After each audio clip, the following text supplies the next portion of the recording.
ایک be be 4 بیٹے لے کے آئی احد میں، کہا محبوبہ کل کمائی تھی میں لے آئی ہوں، میرے پاس کوئی اور شے ہوتی تو میں بچا کے نہ رکھتی، بیٹے دے کے نا حاضری لگوا کے تو واپس دروازے پہ لے گئی۔ حضرت سیدنا عبداللہ ابن عمر فرماتے ہیں بی بی بول رہی تھی تو میرا جذبہ جہاد بڑھ رہا تھا، اپنے بیٹوں کو کہنے لگی میں تمہیں حضور کے پاس چھوڑ کے جا رہی ہوں، جب تم میدان میں گرو گے تو میں تمہیں دیکھنے آؤں گی، دیکھنا تمہاری پشت پہ کوئی زخم نظر نہ آئے، جتنے تیر کھانے ہوئے سینے پہ کھانا، جتنے تلواروں کے نیزوں کے زخم برداشت کرنے ہوئے یہاں کھانا، پشت پہ زخم نظر نہ آئے۔ حضرت عبداللہ ابن عمر فرماتے ہو بی بی کی گفتگو میرا جذبہ جہاد بڑھا رہی تھی۔ ایک بی بی 3 سال کا 4 سال کا بیٹا لیے رو رہی ہے، عہد کا دن ہے، سہیلیاں پوچھتی ہیں تو کیوں روتی ہے؟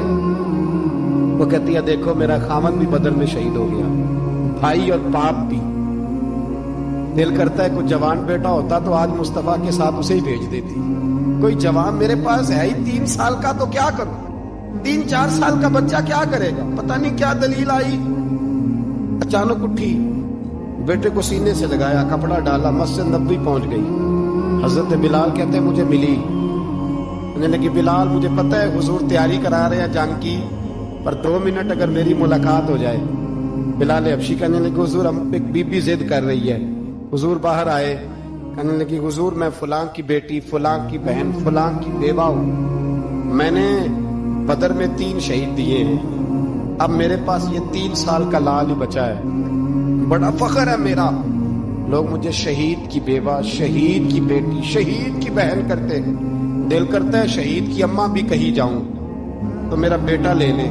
سیدنا بلال کہتے ہیں حضور مسکرائے، کہنے لگے یہ 3 سال کا نونہال کیا کرے گا؟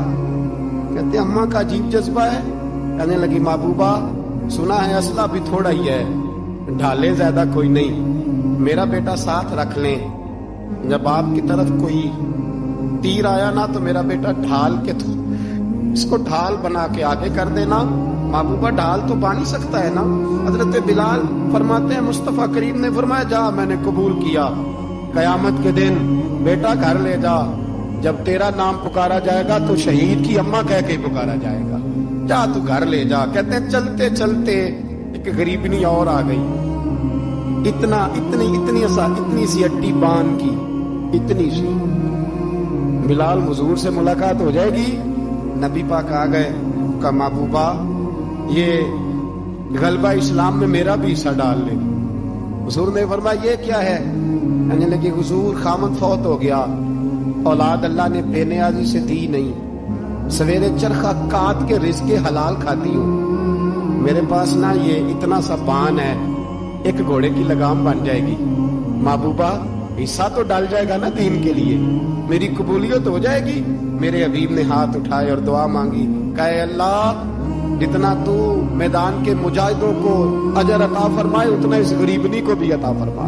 حضرت عمر فاروق رضی اللہ تعالیٰ عنہ رات کا وقت چہرے پہ نقاب ڈال کے گلی میں گھوم رہے، میں بھی گلی میں نکلتا ہوں، آپ بھی نکلتے ہیں، لیکن مقصود یہ ہے کہ ذرا پتہ کریں باہر کی ہوا کیسی ہے، مقصود یہ ہے کہ پتہ کریں کہ آج برگر کس دکان کا اچھا ہے، معلومات کریں کہ محلے کی سیاست کس رخ جا رہی ہے، وہ بھی نکلتے تھے، لیکن مقصود یہ نہیں تھا، مقصد سمجھ گئے تھے نا، وہ اس لیے نکلتے تھے کہ پتہ کرو کوئی دکھی تو نہیں،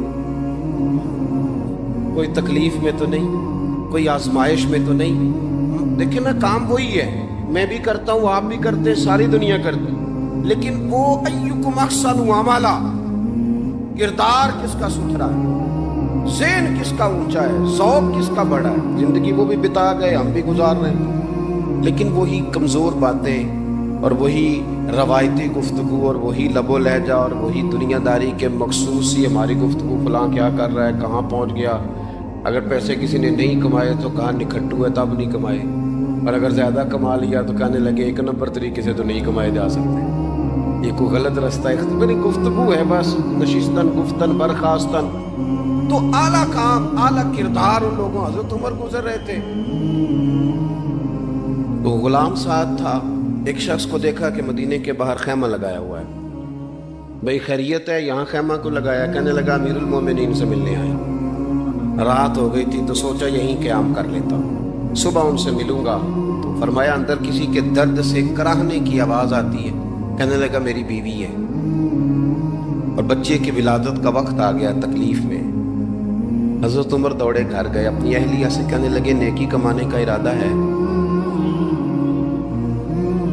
اس نے کہا ہے. مقصد سمجھ گئے تھے نا وہ لوگ. بالکل ہے. فرمایا جو ضرورت کی چیزیں ولادت کے وقت ہوتی ہیں لے لے. کچھ گھی لے لیا, کچھ چنے لے لیے, کچھ ضرورت کی چیزیں لے لی, خاتون کو ساتھ لیا. یہ خاتون اول کی بات کر رہا ہوں میں خاتون اول کی بات کر رہا ہوں. حضرت فاروق اعظم رضی اللہ تعالیٰ عنہ امیر المومنین ہے.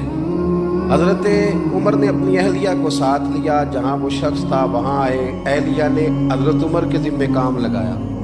آگ جلا لیں, یہ تیل لے لیں, فلاں فلاں چیز گھی میں ڈالنے بنانی شروع کر دیں. فاروق اعظم نے ہاتھ کے اندر پکڑا ہوا برتن, چمچہ, ڈوئی بھی آگ لے گئے. پنجابی ہے نا, تو وہ کام کر رہے ہیں, چلا رہے ہیں, آگ جلا رہے ہیں. خاتون اندر ڈیوٹی کر رہی ہیں. تو وہ شخص جو تھا نا جس کی بیوی تھی, وہ کہتا میں 2-3 دفعہ کا غلام ادھر آ, فلانی چیز بتا. میرے ذہن میں یہ تھا کہ امیر المومنین نے کو بندہ کھڑا کیا آنے جانے والے مسافروں کا خیال کرے. میرے ذہن 2-4 دفعہ میں نے اپنے لفظوں میں بات بھی کہہ دی, لیکن جب اندر میرے بچے کی ولادت ہوئی تو اندر سے میری بیوی بولی اور حضرت عمر کی اہلیہ بولی اور بول کے کہنے لگی امیر المومنین مبارک ہو, آپ کے دوست کو رب نے بیٹا دیا ہے. وہ شخص کہتا ہے میں باہر کھڑا تھا, وجود تڑپ گیا, آنکھیں برس پڑی. کبھی نہیں رویا تھا پر کیفیت عجیب بن گئی. کوئی تقریر نہیں سنائی, کوئی اعلیٰ شعر نہیں انہوں نے پڑھا. میں نے یوں لے کر ان کے سر سے پاؤں تک دیکھا. میں نے کہا یہ وہی شخص ہے جس کا نام لے تو کیسر و کسرا کانپ جاتے. یہ وہی شخص ہے. میں نے جمعے میں کہا تھا کہ روب کپڑوں کا نہیں ہوتا, روب تو دیانتداری کا ہوتا ہے. ہاں بڑا مال کما کے لوگوں نے بنائی ہوتی ہے کار کوٹھی, تو بندے کھڑے ہو کے کہہ دیتے ہیں 2 نمبر طریقے سے آئے.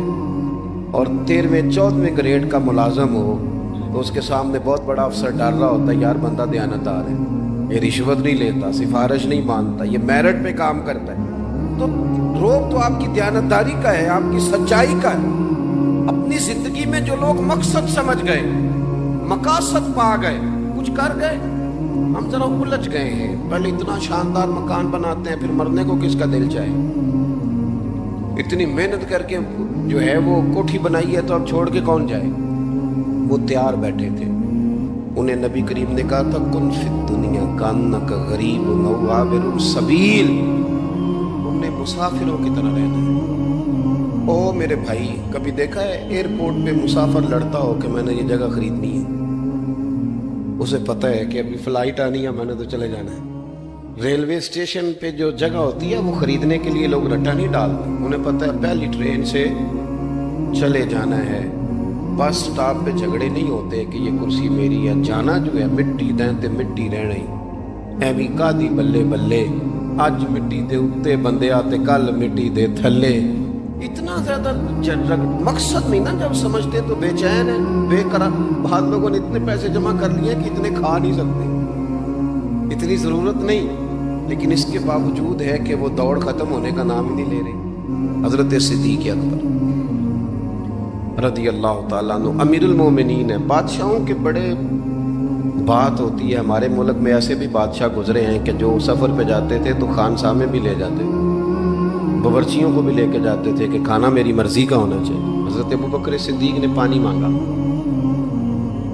امیر المومنین, تو صحابہ نے نہ شہد ملا پانی پیش کیا. کوئی اتنی لمبی بات تو نہیں, لیکن صدیق اکبر رو ہی پڑے, اور اتنا روئے کہ ہچکیاں بن گئی. لوگ کہتے ہیں پتہ نہیں تھا کس بات پہ رو رہے ہیں, پر ہم بھی رو پڑے. حضور آپ کیوں روتے ہیں؟ تو آپ فرمانے لگے یار مجھے آسانیوں میں مبتلا کرنے لگے, مجھے ان دنیا کی لذات میں الجھانے لگے. اور میں حضور کی بارگاہ میں بیٹھا تھا, اللہ کے رسول فرما رہے تھے پیچھے ہٹ جا, پیچھے ہٹ جا, پیچھے ہٹ جا. میں نے پوچھا حضور آپ کس کو کہہ رہے ہیں؟ حضور فرمانے لگے دنیا میرے پاس آئی تھی, وہ قریب کرنا چاہتی تھی مجھے, تو میں نے اسے کہا پیچھے ہٹ جا, میرے نیڑے نہ آنا, دور ہٹ جا. وہ ہٹ تو گئی ہے پر جاتی دفعہ کہہ گئی ہے سونیاں آپ تو بچ گئے ہیں, پر آپ کے بعد والے کیسے بچیں؟ تو مجھے سینے سے لگا لے, گلے سے لگا لے. مقصد نہ سمجھے، اعمال کا حسن پیدا کریں۔ اگر انسان کا مقصود مال کمانا ہے تو اگر مال مل گیا تو اس کے بعد پھر کیا کرے گا؟ کسی نے طے کر لیا تھا کہ بہت بڑی گاڑی اور بہت بڑا بنگلہ مجھے چاہیے، تو وہ بنگلہ اسے مل گیا، گاڑی آ گئی۔ اب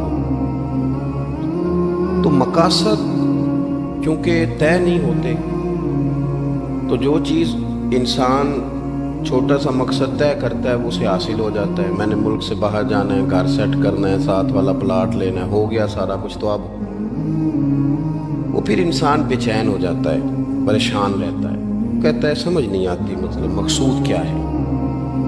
اللہ تبارک و تعالیٰ نے تو ایک تنکا بے مقصد پیدا نہیں کیا، اتنا سونا انسان کیسے بے مقصد پیدا کر؟ تو رب کریم نے ہمیں بتایا کہ مقصد تو تمہارا ہے، مقصد ہے الذی خلق الموت والحیات لیبلوکم ایکم احسن عملا۔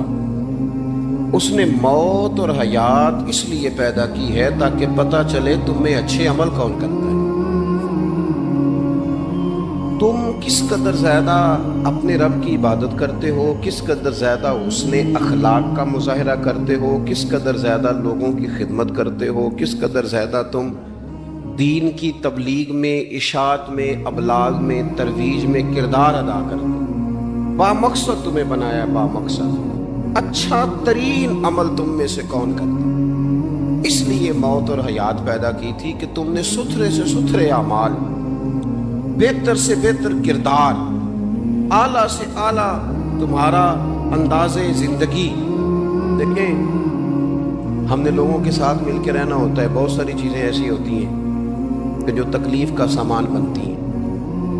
اب انہی لوگوں کے ساتھ اللہ نے ہمیں مل کے رہنے کا حکم دیا، ان کے حقوق ادا کرنے کا حکم دیا، تو ساتھ ساتھ نہ درگزر کا بھی کہا، معافی کا بھی کہا۔ جب انسان معافی کر دینے والا ہو جاتا ہے، درگزر والا ہو جاتا ہے، تو پھر وہ بڑا ہو جاتا ہے، بڑے دل والا ہو جاتا ہے، بڑے حوصلے والا ہو جاتا ہے، بڑے ضرب والا ہو جاتا ہے، اس کی زندگی حسین ہوتی۔ تو یہاں آئے تھے کچھ کام کرنے، وہ جو ہم نے مقصود بنائے تھے نا، مطلب اچھے کپڑے، اچھی دنیا داری، اچھی گاڑی، اچھا موبائل سیٹ، وہ چونکہ مقصود نہیں تھا تو ان چیزوں کے حصول کے باوجود بھی لوگ پریشان ہیں۔ مقصود یہ تھا کہ بہترین عمل، سونا عمل، اعلیٰ ترین عمل، میرے رسول پاک صلی اللہ علیہ وسلم کے غلاموں نے نا وہ عمل کر کے دکھایا۔